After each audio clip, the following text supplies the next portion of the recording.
Previa de la jornada 2 de la Liga. El Real Betis debuta en casa, pero no en su sitio habitual, porque jugará en la Cartuja hasta el año 2027 y se enfrentará al Deportivo Alavés. El Betis jugó un buen partido frente al Elche, en el que merecieron más, pero al final el club ilicitano apretó y logró el empate. El Alavés viene de una victoria agónica frente al Levante. Las alineaciones probables según BeSoccer serían las siguientes. Para el Real Betis, Pau López en portería, defensa formada por Ricardo Rodríguez, Nathan Marbartra y Héctor Bellerín. En el centro del campo, Pablo Fornás y Sergi Altivira. En la media punta, Giovanni Lo Celso. Bandas para Rodrigo Riquelme y Aitor Ruibal. Y en la punta, Cucho Hernández. El Alavés podría partir también con una 4-2-3-1. Antonio Sivera en portería. Defensa para Johnny Otto, Víctor Parada, Facundo Garcés y Nahuel Tenaglia. Centro del campo para Antonio Blanco y Pablo Ibáñez. En la media punta, John Guridi. Bandas para Carla Saleñá y Carlos Vicente. Y en punta, Tony Martínez. Basándonos en el partido anterior del Real Betis, tenemos que destacar a Aitor Ruibal, que marcó el y Rorro Riquelme, que hizo un buen partido, y por parte del Alavés a Tony Martínez y Nahuel Tenaglia, autores de ambos goles. El Mallorca afronta la segunda jornada tras una dura derrota frente al Barça, que no estuvo exenta de polémica, contra un Celta de Vigo que perdió con el Getafe de Bordalás.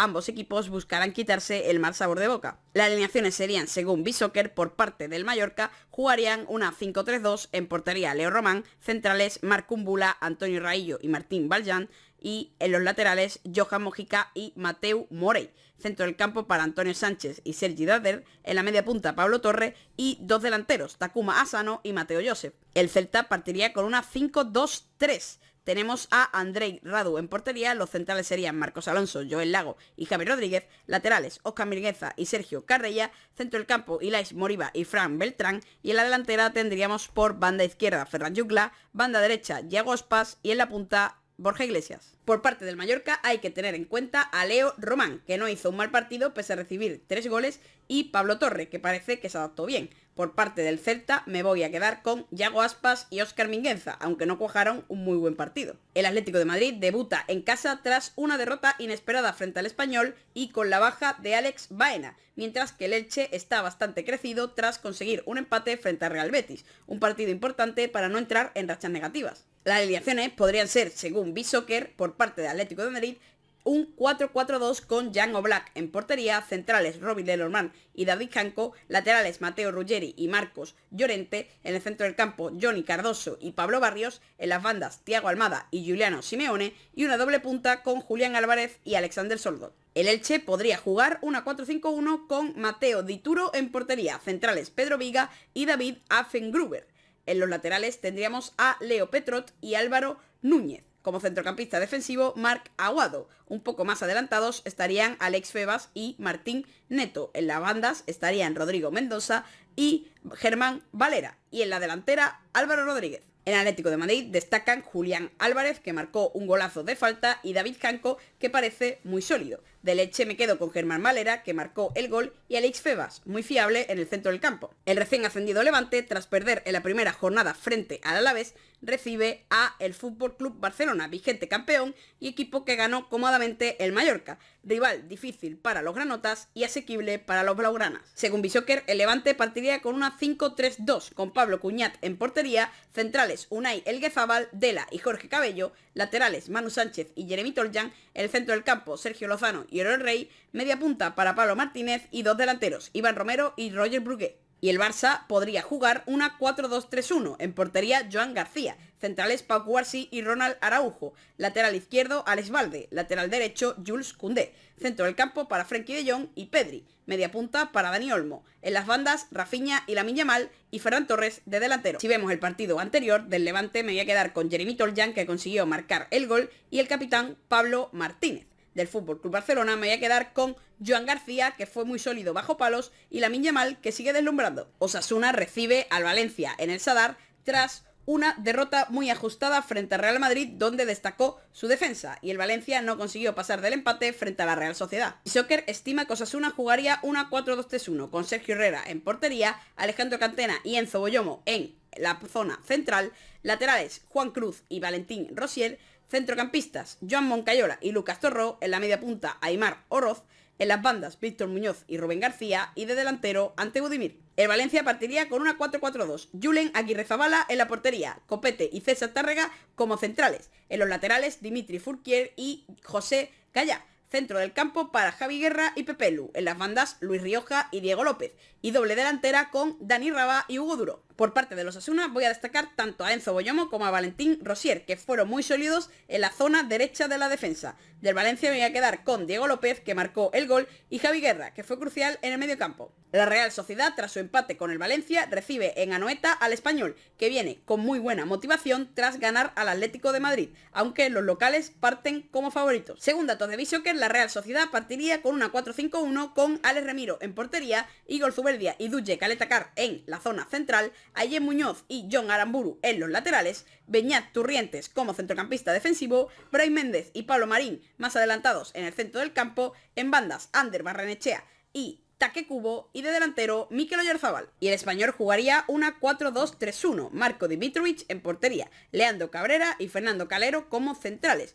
Omar El Gilali y Carlos Romero en los laterales, Paul Lozano y Edu Pósito en el centro del campo, Ramón Terrats en la media punta, bandas para Javi Puado y Jofre, y de delantero Roberto Fernández. En la Real Sociedad me quedo con Taque Cubo, gran actuación con gol, y Brais Méndez, que lo hizo bastante bien. Los jugadores destacados del Español son Edu Pósito, que estuvo increíble en el mediocampo, y Pere Milla, que marcó el gol de la victoria. El Villarreal viene de ganar cómodamente en Oviedo, y el Girona estuvo muy perdido frente al Rayo Vallecano. El submarino amarillo tiene una oportunidad de meterse en una racha positiva. Si nos fijamos en las alineaciones probables de Bishoker, tenemos que el Villarreal jugaría una 4-4-2, como suele acostumbrar Marcelino, con Luis Junior en portería, Juan Foyth y Rafa Marín como centrales, Sergi Cardona y Santiago Mourinho en los laterales, Pap Gay y Santi Comesaña como centrocampistas, Jeremy Pino y Tacón Buchanan ocuparían las bandas, Eta John y Nicolás Pepe jugarían de delanteros. El Girona jugaría con una 4-2-3-1 con Vladislav Krapisov en la portería,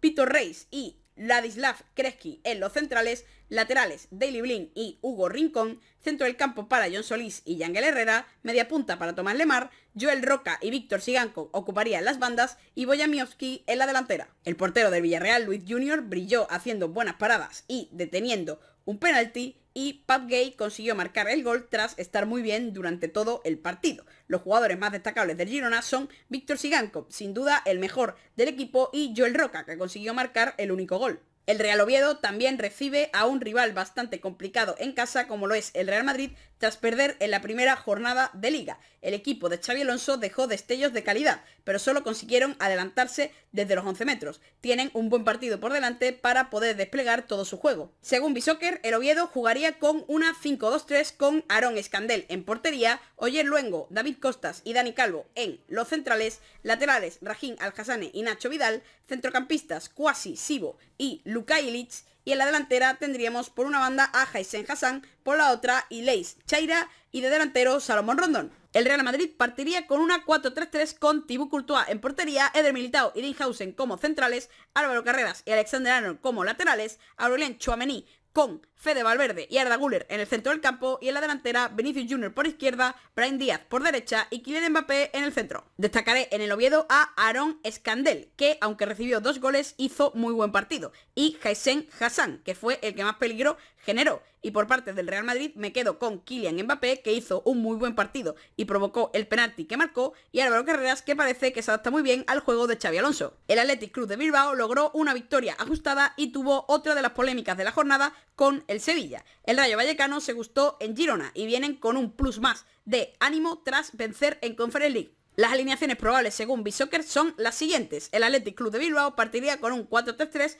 con Unai Simón en portería, Dani Vivian y Aitor Paredes como centrales, como laterales Yuri y Jesús Areso, en el centro del campo Mikel Jaureguizar y Ruiz de Galarreta con Alex Berenguer de media punta, bandas para Iñaki y Nico Williams, y en la delantera Marwan Sanadi. El Rayo de Íñigo Pérez jugaría una 4-2-3-1 con Augusto Batalla en portería, Florian Lejean y Luis Felipe como centrales, Pep Chavarría y Andrei Ratiu ocuparían los laterales, Unai López y Patecis en el centro del campo, con Pedro Díaz como media punta, en las bandas Álvaro García e Isi Palazón y como delantero Jorge de Frutos. Por parte del Athletic Club de Bilbao hay que tener en cuenta a Nico Williams, que marcó y asistió, y Robert Navarro, que fue salir y besar el santo con el gol de la victoria. En el Rayo Vallecano me tengo que quedar con Jorge de Frutos, que fue clave para los 3 goles del Rayo, y Álvaro García, que está a tan solo 2 goles de ser el máximo goleador del Rayo en primera en solitario. La jornada termina en Sevilla con el Sevilla Fútbol Club Getafe. El conjunto sevillista perdió en San Mamés frente al Athletic Club, pero peleando el partido hasta el final, mientras que el Getafe consiguió una victoria 2-0 muy importante frente al Celta. Según viso, que las alineaciones serían las siguientes. El Sevilla partiría con una 4-2-3-1 con Orjan Nilan en portería, Andrés Castrín y Quique Salas como centrales, Gabriel Suazo y Carmona en los laterales, Lucien Agumé y Nemanja Gudel en el centro del campo, Djibril Sow como media punta, Dodi Luque Bacchio y Alfon González en las bandas, y como delantero a Cor Adams. Y todo apuntaría a que el Getafe jugaría una 5-3-2 con David Soria en portería, Yené, Juan Iglesias y Diego Rico como centrales, Da Vinci e Ismael Becoucha en los laterales, Mario Marín en el centro del campo acompañado de Luis Milla y Mauro Arambarri, y en la delantera Adrián Liso y Cristantus Uche. Del Sevilla me quedo con Dodi Luque Bacchio, que sigue siendo el mejor del equipo, y Lucien Agumé, que también marcó. Del Getafe tengo que hablar sin duda de Cristantus Uche, que volvió a rendir como delantero marcando gol, da igual dónde lo pongas. Y también destacar a Da Vinci, que hizo un muy buen partido en su primera experiencia en Primera División. Y hasta aquí mi previa de esta jornada. Dejadme en los comentarios cuáles serán los resultados de los partidos y os estaré leyendo. Espero que os haya gustado mucho este vídeo y nos vemos en el próximo. Adiós.